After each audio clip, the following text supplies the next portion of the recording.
الله وبركاته.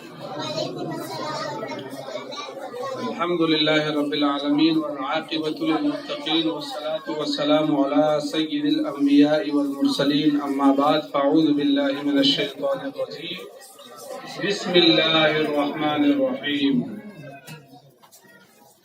إنما نحن أولادكم وأموالكم وأولادكم صدق الله العلي العظيم وبلغنا رسوله النبي الأمين الكريم ونحن على ذلك لمن الشاهدين والشاكرين والحمد لله رب العالمين.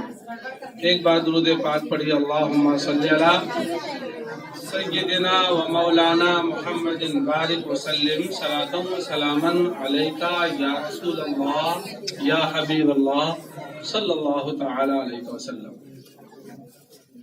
عزیزان ملت اسلامیہ، یہ بچوں نے میلاد مصطفیٰ صلی اللہ تعالیٰ علیہ وسلم کی یہ محفل منعقد کیا، جس میں مختلف بچوں نے مختلف انداز میں مختلف نعتوں کو اللہ کے رسول صلی اللہ تعالیٰ علیہ وسلم کی جو شان میں تھی پیش کیا. یہ بہت ہی اچھی بات ہے اور ہمیں اس بات کا حکم بھی دیا گیا ہے کہ ہم اپنے بچوں کو دین سکھائیں. اللہ کے رسول صلی اللہ تعالی علیہ وسلم نے ارشاد فرمایا، جو حدیث پاک مشہور ہے، طلب العلم فریضۃ علی کل مسلم و مسلمہ. علم دین کا حاصل کرنا ہر مسلمان پر، خواہ مرد ہو یا عورت، فرض ہے. اب اس حدیث کے ضمن میں بچے بھی آ جائیں گے، بوڑھے بھی آ جائیں گے، جوان بھی آ جائیں گے، عورتیں بھی آ جائیں گی، بچیاں بھی، ہر کوئی آ جائے. مطلب یہ ہے کہ جس کسی نے بھی دین کو پایا، جس عمر میں پایا، اس کو اپنی بقیہ زندگی گزارنے کے لیے دین کا سیکھنا فرض ہے. ایسا نہیں ہے کہ بچپن میں ہی دین سیکھنا ضروری ہے. فرض کر لیجئے کوئی بڑی عمر کا ہو کر کے ایمان لایا، تو اب ایسا نہیں کہ وہ نہ سیکھے، اس پر بھی اب ضروری ہو گیا کہ وہ دین سیکھے.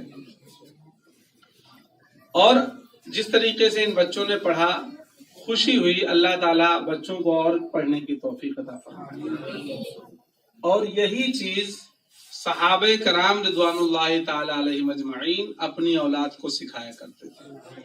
صحابہ فرماتے ہیں کہ اب رسول اللہ صلی اللہ تعالی علیہ وسلم کی سیرت اپنی اولاد کو ایسے یاد کراتے تھے جیسے کہ قرآن کی سورتیں یاد کراتے ہیں.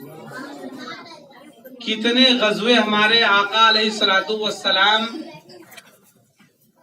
کیے ہیں، کتنی جنگوں میں آپ نے شرکت کیا ہے، کتنی جنگیں آپ کے حکم سے کی گئیں، اس کو سریہ کہا جاتا ہے. سارا صحابہ اپنی اولاد کو بالکل قرآن پاک حفظ کرانے کی طرح یاد کرایا کرتے تھے. یہی وجہ ہے کہ صحابہ کرام رضوان اللہ تعالی علیہم اجمعین کے بچے دین کے معاملے میں بچپن سے ہی بہت شعور رکھتے تھے، بہت آگاہی رکھتے تھے.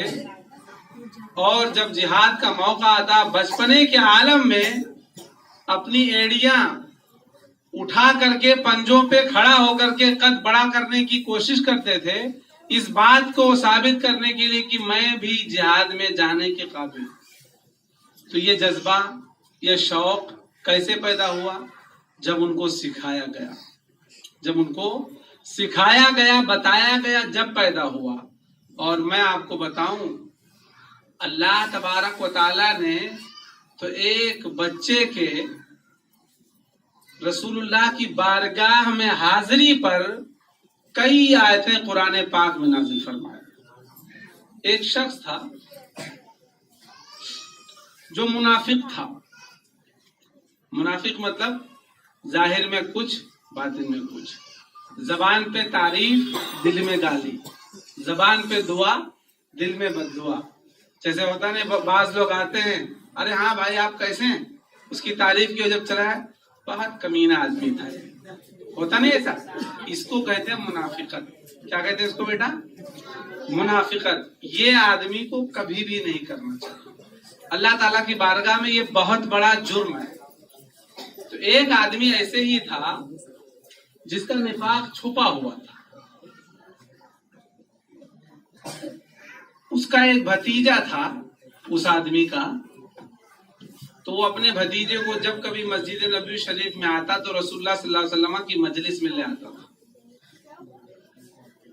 تو ایک دن وہ مسجد میں نہیں آیا, صرف اکیلا بھتیجا آیا اللہ کے رسول صلی اللہ علیہ وسلم کی باتیں سننے. اس کے بعد جا کر کے گھر اپنے چچا سے بتایا اس نے, جن کا بھتیجے کا نام عمیر تھا. عمیر نے بچپنے کا عالم ہے, سوجھ بوجھ رکھتے ہیں. جا کے انہوں نے بتایا کہ رسول اللہ صلی اللہ علیہ وسلم نے آج ایسے ایسے انداز میں واعظ و نصیحت فرمایا. تو اس نے اپنا نفاق اپنے بھتیجے کے سامنے ظاہر کیا اور کہا اگر وہ سچے ہیں تو ہم گدھوں سے بھی زیادہ بدتر ہیں, یعنی وہ سچے نہیں. اس کے کہنے کا مطلب صاف اور صریح یہ تھا. تو عمیر خود کہتے ہیں کہ میں سوچنے لگا کہ اس نے تو رسول اللہ صلی اللہ علیہ وسلم کی تکذیب کیا, ان کو جھٹلایا. اب اگر میں اس بات کی خبر اپنے نبی کو نہیں دوں گا تو اللہ رسول سے خیانت ہوگی کہ میں نے ایسی بات اللہ کے رسول کو نہیں بتایا, اور اگر بتاؤں گا تو میرے چچا کی رسوائی ہوگی. وہ سوچنے لگے کیا کروں. آخر فیصلہ کیا کہ نہیں, نہ مجھے اللہ سے نہ رسول اللہ سے خیانت نہیں کرنا چاہیے. جو بات ہے جا کر کے مجھے بتا دینا چاہیے. وہ آئے اور کہا یا رسول اللہ میرے چچا نے ایسا اور ایسا آپ کے بارے میں کہا. تو عمیر کو لوگ ڈانٹنے لگے, ارے تم کیا کہہ رہے ہو, وہ اتنی بڑی عمر کے آدمی ہے اور ایسا ایسا نہیں کہہ سکتے ہیں. تو رسول اللہ صلی اللہ علیہ وسلم نے جب ارادہ کیا اس کو کہ ٹھیک ہے اس کو بلا کر کے لایا جائے, تو صحابہ کرام نے کہا یا رسول اللہ یہ بچے کی بات ہے اور وہ بڑی عمر کا ہے, اسے کچھ نہ کہا جائے تو بہتر ہے. آپ نے اس کے باوجود بلایا. اس نے آ کر کے قسم کھا لیا کہ میں نے ایسا کچھ نہیں کہا, یہ کچھ ناراضگی کے عالم میں اس لیے اس نے ایسا ایسا کہہ دیا ہے رب سے. تو اس بچے نے اس وقت دعا کیا کہ اے مولا جیسا کہ تو جانتا ہے میں سچا ہوں, اب اپنے نبی پر میری تصدیق نازل کر دے کہ اس منافق نے ایسی ایسی بات کہا ہے. اللہ تبارک و تعالیٰ نے اسی وقت آیت کریمہ نازل فرمایا 10ویں پارے میں کہ یہ جلاس ابن سوید اس کا نام تھا, اس منافق کا. جلاس ابن سوید نے جو کہا اس صحابی بچے کے سامنے, جو بچپنے کے عالم میں عمیر کے سامنے, یقیناً عمیر اپنی بات میں سچے ہیں اور یہ جھوٹی قسمیں کھا رہا ہے. یہ جھوٹی قسمیں کھا رہا ہے. آیت کریمہ جو ہی نازل ہوئی تو اس جلاس ابن سوید نے جو ابھی تک منافق تھا سچے دل سے توبہ کر کے مسلمان ہوا. کیوں ہوا ایسا؟ ایک بچے کو شعور تھا دین کا شعور تھا, دین کی اہمیت تھی. جب ہی اتنی نازک بات کو یاد رکھا اور جا کر کے سرکار کی بارگاہ میں پیش کیا اور اللہ تعالیٰ نے اس کی تصدیق نازل کیا, جس سے جلاس ابن سوید کو ایمان کی دولت ملی. تو اگر ہم بچوں کو بچپنے سے دین کی آگاہی دیں گے, دین کی معلومات فراہم کریں گے, تو یقیناً یہی بچے آگے چل کر کے اوروں کے لیے ہدایت کا سبب بن جائیں گے.